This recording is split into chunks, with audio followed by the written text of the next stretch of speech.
and welcome to another review by the Wand Brothers. Today we'll be looking at Sirius Black's wand. Okay, so we've got Sirius Black's wand in the original Ollivander's box. These boxes are better, there's no point denying it. The other ones have their advantages, but these are definitely better boxes. His is actually quite a nice colour. It's a grey, it's nowhere near as bad as Draco Malfoy's. I mean, actually, I say my favourite box would be just the plain black box, because that's what it looks like mainly in the movie. Most of them looked black. Or then there's Harry's, which is brown, which is quite nice.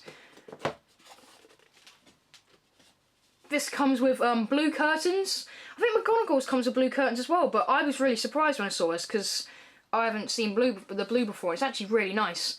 It's got blue curtains, but then because he's a hero, you've got the red ribbon on the side and the red cushioning. His is a really straight one, so it's just got simple cushioning on the inside. I think there's some sort of like polystyrene underneath, but you can't really, you can feel it, but you can't see it, so. I hate these curtains, they get really annoying. Okay, so looking at the wand though, this is definitely a very interesting wand. I have a few questions about what people have said about the designs and things that I don't agree with, but it is really cool. The first pattern is on the handle, which is, I mean, it's the same on all sides, but there are a couple of differences. Like some things are bigger, some things are smaller, but like there's a different pattern here to that bit on there, there's extra bits, and the bottom bit, this kind of spade shape, they've all got a line in the middle apart from this side. So I kind of decided, I thought, oh, if that's the only one with, without a line, you'd hold it this way, but I don't like holding it this way, because then you've got the copyright, which is quite plainly seen, it's black on brown, so I'd rather have that on the bottom, so I usually hold it so that's on the bottom. Because that's one of the advantages of having the square hilt. Like, it feels really nice in the hands. And it's weird, because it's really square, but then suddenly it rounds off to this really quite thin point at the end. It's a bit cut off, but it's actually one of the best points I've got out of all my wands. Apart from Slughorn's, that's my favourite kind of end of a wand, because that's really nice and sharp. But the pattern is really interesting on the end. The new Trelawney wand is pretty much this wand, but without these circles. Like, I don't like Trelawney's new wand, it doesn't suit her at all in my opinion. But this is quite a long wand as well. It's 15 inches, so with Dumbledore's wand, I know it said it's 15 inches, but I'm pretty sure it's like 15 and a half, because I have two other ones that are 15 inches, and Joe's got one that's 15 inches, and they're all shorter than Dumbledore's one, so his one must be 15 and a half inches. So Noble Collection just forgot to put that on the website.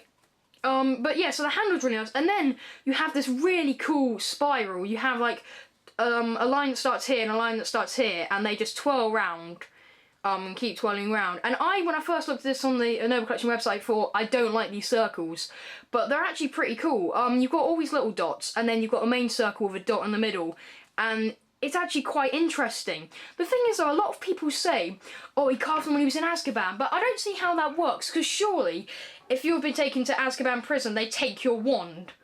Because I mean, I understand, like with the Death Eaters, they got their wands back because the Dementors actually broke them out. Voldemort had control of the Dementors, they got out Bellatrix and stuff, so they probably gave him back their wands, but Sirius Black can't have had his wand, which then means, what, did he get Lupin or someone to get him one? Because he didn't have a wand in the third book, if I remember correctly. He steals, I think he steals Harry's or steals Snape's or somebody's, but he doesn't have a wand, so maybe he bought this one afterwards. I'm not too sure, because if they had a wand, they wouldn't give it to him. What would he carve it with? He's inside a prison. I'm sure they don't have any like rocks lying around for him to just carve these shapes in a wand. And also, this is a guy driven mad inside a prison cell, and these patterns are really quite intricate, and no one would have been able to carve those. As like he's not a wand maker. He would never been able to carve these shapes. If you ask me, when he got the wand, they had the shapes on them, in my opinion. So yeah, that's just my view on it. A lot of people may disagree with me. You can say whatever you want in the comments, but my personal belief is that I don't think he carved these on himself, because that just doesn't make any sense. So yeah, this is definitely one of my favourite wands. I really quite like this wand. I wasn't too sure, but I definitely recommend getting it. He's quite a key character. You know, he's Harry's godfather, and he's key to the third book. He's pretty much like the main character in the third book. And it's a really, really nice wand. It's very interesting having the two patterns. But again, it's not got like a properly defined handle. It's more like one piece of wood, and it's one of the only ones, apart from I think Scabies, to have the the square hilt as well. So there's quite a few different things you get with this wand. So yeah. Now let's go on to this week's question. Okay, so last week's question was who betrayed Harry and the rest of the DA to Umbridge, and the answer is this week's winner. So this week's question: what is the big creature that lives at the bottom of the Black Lake? Or Hogwarts Lake, or whatever you want to call it. If you haven't read the books, you probably won't know this, but that's why you need to read the books. So yes, so what is the creature, the most famous creature to live inside the Black Lake? Thanks for watching this review, guys. Comment, rate, and subscribe, and we'll see you next week.